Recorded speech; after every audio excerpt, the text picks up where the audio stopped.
Hello, Internet. It is I, the Malik Aaron, and welcome back to Box Office Predictions. Today, we're going to be talking about kinds of kindness. So, as usual, we're going to be going over the pros and cons. So, let's get to it. Pros. So, this is from Yorgos Lathimos. I don't think I said that right at all, but well, whatever. Okay, this guy has made some movies, made some well liked movies.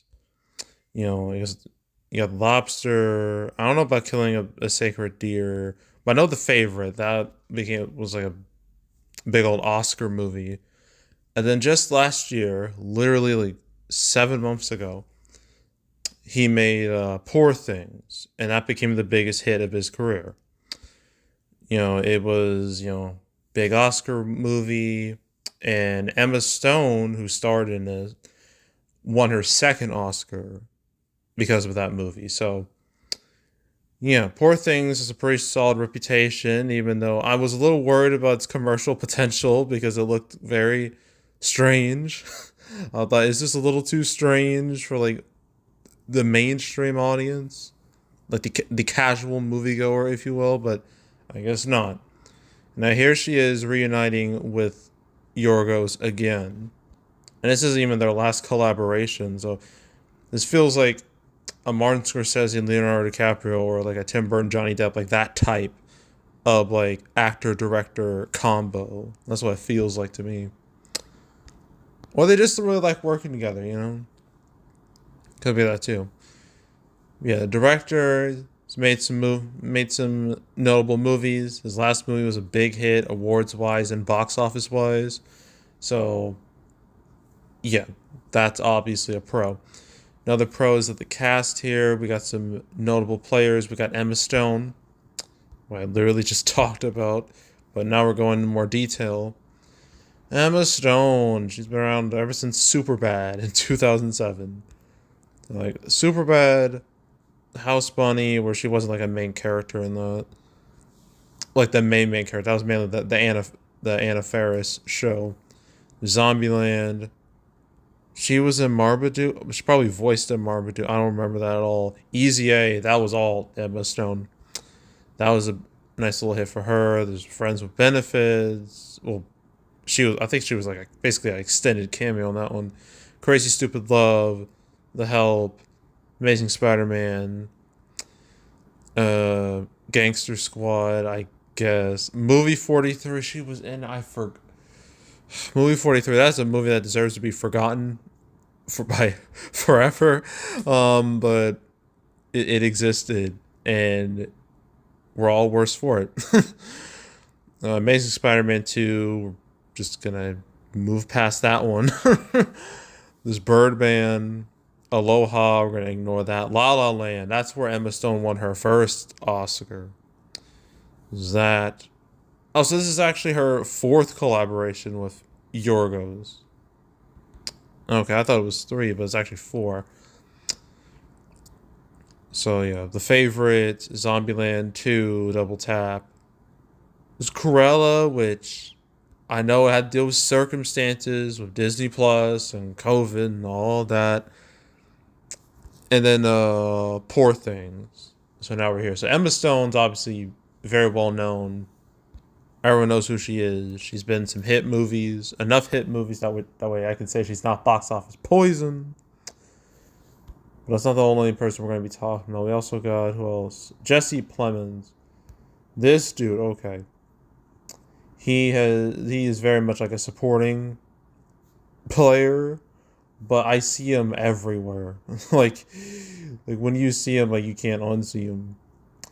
Uh Gosh, he was in like Mike. He was holy shit. He was like the bully in that movie. I remember that very well. But is that? I don't remember Observe and Report or Paul. I know Battleship. I know that one. Oh, that's a movie that's just why they make it the way they did. I don't know. It's just Hollywood being stupid, and it blew up in their face. See, Black Mass, Bridge of Spies, Game Nights. blah blah blah. Antlers. Civil War. He was like, if you've seen the trailer for Civil War, like that tense scene with the soldier, like asking like the main character, like, "What kind of American are you?" That's him.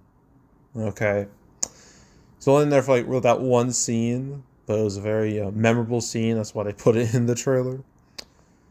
Yeah, Jesse Plemons. Like he may not be like a main actor, but I see him everywhere. I know exactly who he is. Then we got Willem Defoe. We all know who Willem Defoe is. I mean, like, come on, man. I mean, this is Green Goblin right here. This is Norman Osborn. You know, he's something of a scientist himself. You know, like, come on. But he's more than just Green Goblin. Okay, I know that's his main role. That's his most iconic role. There's also been some other stuff. You know, like Speed 2.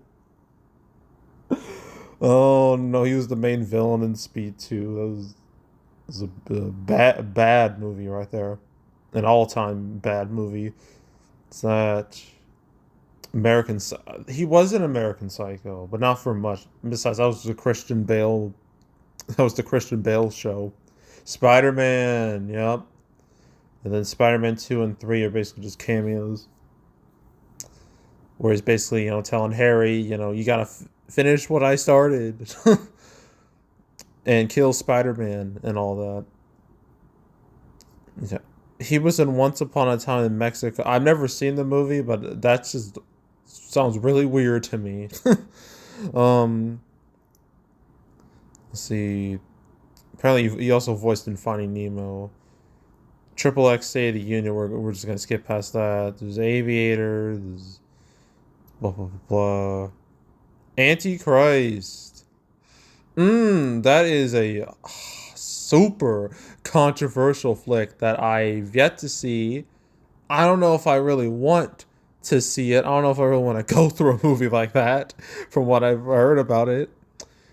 But maybe one day if I can stomach it, I might watch it. But that day is not today.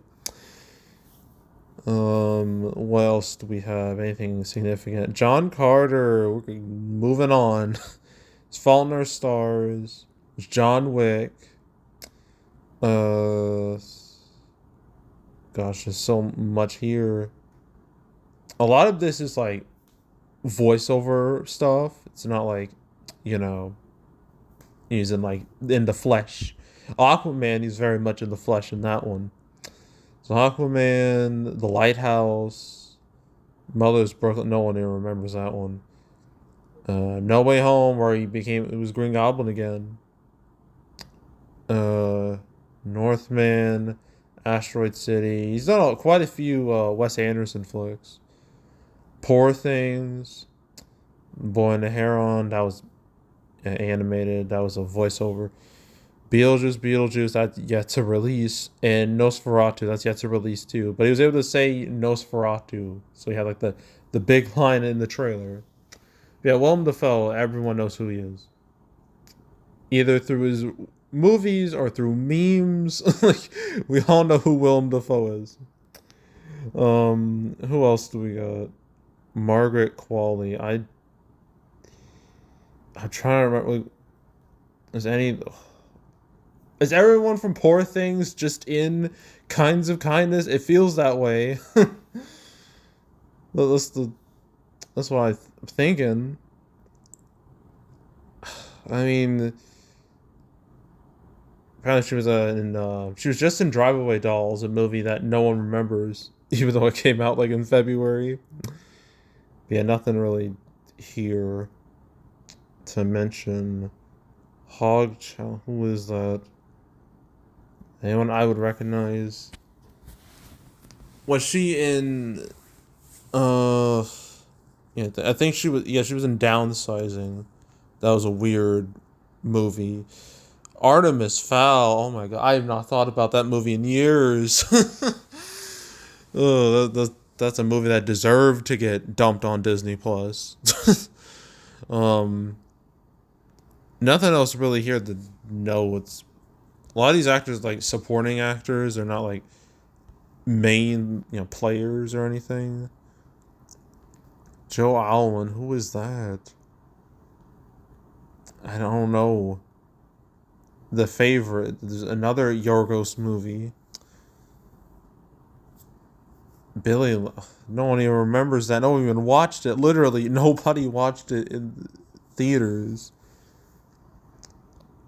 We got two more names. This Mama. I don't even know. Whatever this is, they're in the Jurassic World Dominion. Oh, and they voiced Wade. They voiced. Whatever this is voiced. Wade in Elemental. You know, the water dude. I did not know that. Okay. Um, can't really say much about him. And then we got Hunter Shaper. No, whatever they were in Hunger Games, Ballad of Songbirds and Snakes. So really, we only have like three main people here, or really two, in terms of like overall like I guess you know shoot, my brain is just not. It's not. We only have two really notable people here. So I say that, but we got some recognizable names. So I guess that's a pro. What's next? Reviews. What are the reviews for this thing? I gotta find them. um, where are these reviews? Okay, reviews. Oh, okay, this is interesting. Has a 73% critic score, which is like fine. Audience score is not fine. So we're gonna talk about that later. But critic score is all right. So that's a pro. Another pro is that this movie had a really strong start, limited wise. It opened in 5 theaters and had a per theater average of 75K, which is the type of per theater average you want. It's the type that gets attention and headlines, and helps the movie get a lot of momentum for it to expand and go further. So, yeah, had a strong start, limited. Then last weekend, it was in like less than 500 theaters. Entered the top 10. Granted, it wouldn't have taken that much to get into the top 10, but still, it's okay for what it is. And now it's expanding like to a proper wide release this weekend, which is why I'm talking about it. So yeah, it's limited release, went really well, so that's a pro. Okay, cons. Looking at this audience score, 51%. Oof, yeet. Um, I need to know what the vibe is. I need to look at these ratings just to understand what is going on here. We got 2 stars. This film may have passed the time, but actually it was a waste of time. Bizarre, sadistic stories that weren't that interesting and which, in my opinion, had no real redeeming value. So that's a 2 star. We got a half star. Don't waste your money. I've never said this about a movie, but this one really was that bad. 1 star. This movie should be retitled to Emperor's New Clothes. We got a half star. Disgusting, revolting, sick. We got 3 6. So it must be pretty bad. Uh, Half star. Movie was terrible. We walked out. Half star. I didn't know what the film was about and was in and out of sleep during the whole thing. I got a 5. Oh, well, not 5. 4.5 star. Um, Compelling and thought provoking. Something to chew on and think about. 2 star. Weird and uncomfortable. 1 star. Absolutely disturbing, confusing, and boring. Wait for streaming. Skip the theater view. Would not recommend anyone. Half star. Worst waste of 2 hours and 40 minutes. Save your money. One star. One star. What else would you like to know? One star. I wanted to love this, but it was just bad. One star. It made no sense. Boring. Bad acting. We walked out. Got a 2.5 stars. Wow. I can't believe I sat through the whole thing. I guess I wanted to see if it answered some questions. Great cast, but sorry guys. I can't say I'd recommend it to anyone. Glad it was a rainy afternoon. And then it got a 3.5 star. Sex slash kiss scenes were just weird, but the rest was good. So yeah, the people watching this movie, they really, really don't like it. That's a lot of 1 star reviews.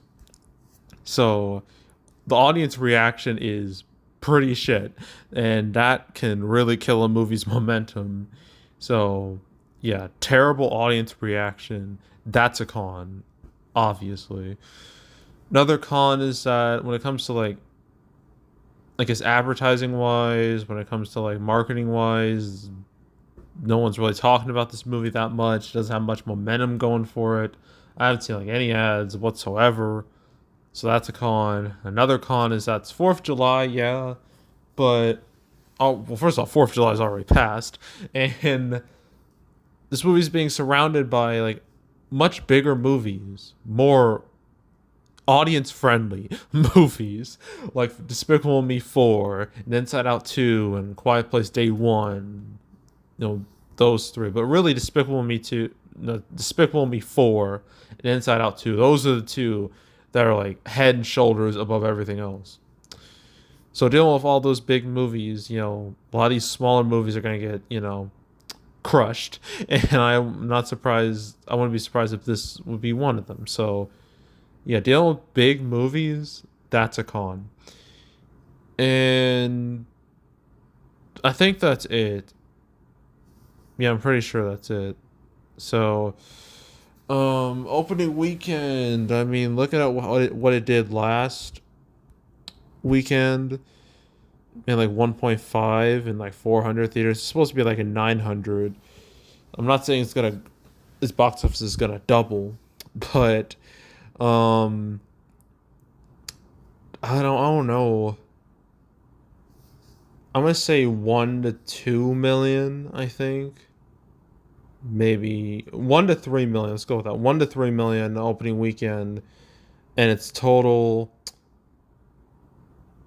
I don't know. I really don't. Less than 10. I'm willing to bet. Maybe like 10 or less. I'm gonna just say that, and then that's it. All right, we got 2 more movies to do. We got Maxine, and we got Sound of Hope, and then we're done for the weekend. So, yeah, so that's it. That's all. Make sure to subscribe, like this video, leave a comment, turn notifications, share the whole drill. You want to check out more videos like this? I got playlists on the homepage. All previous prediction videos I made this year, the past few years. Want to watch any of them? Go right ahead. It's also the canceled series where the whole point of that was, like, talk about all the movies that was supposed to come out but didn't. Kinds of Kindness. I don't think I ever talked about it when I made canceled videos. No, I didn't. Well, maybe. Wait. No, doesn't seem like I talked about it. No, I never did. I'm just gonna check one more time. No, never did. All right. Made 250 episodes of Canceled, so if you want to watch that whole series from beginning to end, you want to binge it all, go right ahead. There's also box office recaps where I go over the box office results for any particular month.